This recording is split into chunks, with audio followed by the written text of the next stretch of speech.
Well, এই সপ্তাহে যে হিন্দি সিনেমা রিলিজ হয়েছে তার নাম দ্য সবরমতী রিপোর্ট, যেটি 2002 সালে গুজরাটে গোধরা স্টেশনে দুটি রেলের বগির উপর হওয়া আক্রমণ, জ্বালিয়ে দেওয়া ও 59 জনকে মেরে ফেলা এই ঘটনাকে দেখানো হয়েছে।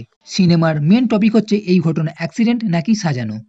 তবে এর কিছু মাস আগে গোধরা নামে আরও এক সিনেমা রিলিজ হয়েছিল, যেখানে আমরা সম্পূর্ণ বিস্তারিতভাবে কি হয়েছিল, কেন হয়েছিল তা আমরা জেনেছি।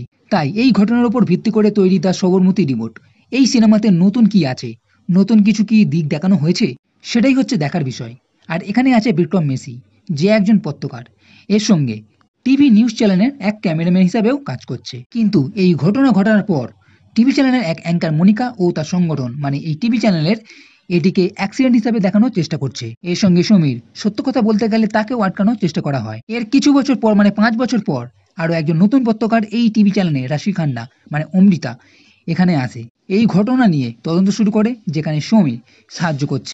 মেন কথা হচ্ছে সমীর ও অমৃতার মাধ্যমে এবং কোর্টের মধ্যস্থতায় কিভাবে এই গোধরা ঘটনার আসল তদন্ত শুরু হয়, কোর্ট তার নির্দেশ দেয়, সেই হচ্ছে নতুন দিক হিসাবে দেখানো হয়েছে।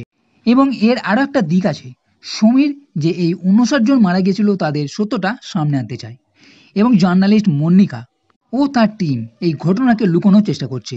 মানে এই দুজন পত্রকারের মধ্যে এক লড়াই।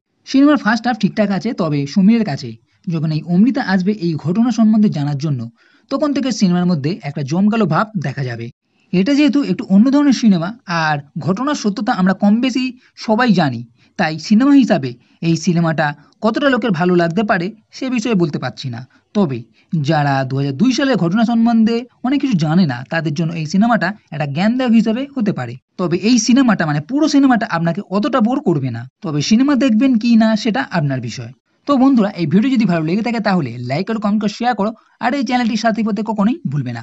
এই ভিডিও দেখার জন্য ধন্যবাদ।